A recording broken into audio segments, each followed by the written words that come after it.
అగ్ని పునీత, మహాసాధ్వి, ఏ కల్మషం లేనటువంటిది, మహాపతివ్రత, చాలా గొప్ప లక్షణాలు ఉన్నాయి సీతాదేవికి. అహంకార, కోపతాప, ఆవేశాలు, స్వార్థాలు ఏమీ లేవు ఆవిడికి. అంచేత అలాంటి అవతారం ఎత్తాలి అంటే సామాన్యమైన విషయం కాదు, సాధ్యం కాదు. రుక్మిణీదేవి ప్రయత్నం చేసింది అవ్వలేదు, సత్యభామాదేవి ప్రయత్నం చేసింది అవ్వలేదు. ఇంక ఎలాగ ఇంకెవరి సీతావతారాన్ని ఎత్తగలిగే శక్తి ఎవరికి ఉంది అంటే అప్పుడు కృష్ణ పరమాత్మ పిలిచి రాధని పిలవండి. రాధ భక్తి, రాధ ప్రేమ, రాధ గొప్పతనం ఎవరికీ తెలియదు అని చెప్పి రాధని పిలిపిస్తే అప్పుడు రాధ సీతగా మారాలి అని సంకల్పం చేసినటువంటి సీతాదేవిగా మారిపోయింది.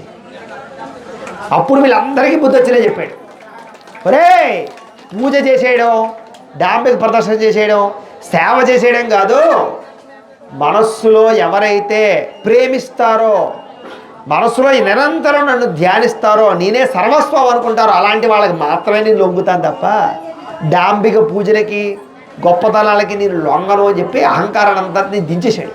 అలాగే మన జీవితంలో కూడా కృష్ణుణ్ణి ప్రేమించడం నేర్చుకోవాలి, కృష్ణుణ్ణి ధ్యానించడం నేర్చుకోవాలి, కృష్ణులో తన్మయత్వం అవ్వగలగాలి తప్ప ఎంతసేపు నేను మొక్కుబడిగా సహస్రనామాలతో పూజ చేశాను, అష్టోత్తరంతో పూజ చేశాను, తులసిదళాలతో పూజ చేశాను, ఇవన్నీ కోరుకుంటే ఏం ప్రయోజనం ఏమీ లేదు.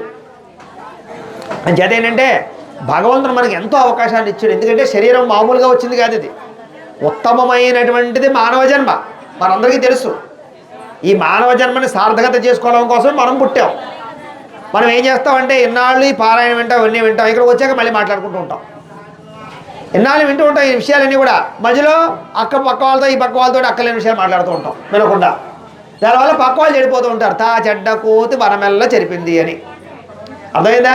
వినేవాళ్ళు చాలామంది వస్తుంటారు, పక్కలు పోగుతుంటుంది, అదే ఇదే ఇలాగ. అయ్యేదా ఆ వినేదానికి కూడా ఇంట్రెస్ట్ పోతుంది అనమాట.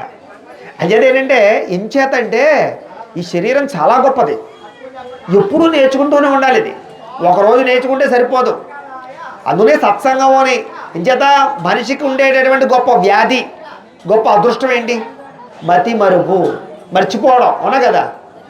భగవంతుడు అది వరం కింద శాపం కింద ఇచ్చాడు. మనం వరంగా మార్చుకున్నావా శాపంగా మార్చుకున్నావా మన ఇష్టం.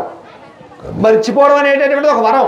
ఎంచేత మనం గతంలో జరిగిన దుఃఖాలు, సమస్యలు, మన ఇంట్లో జరిగిన ప్రమాదాలు, మనకు జరిగినటువంటి ద్రోహాలు, అన్యాయాలు, ఇవన్నీ కూడా మర్చిపోలేదనుకోండి, అవే గుర్తు చేసుకున్నాం అనుకోండి, నిద్ర పట్టదు, మనశ్శాంతి ఉండదు, రోగాలన్నీ వచ్చేస్తాయి.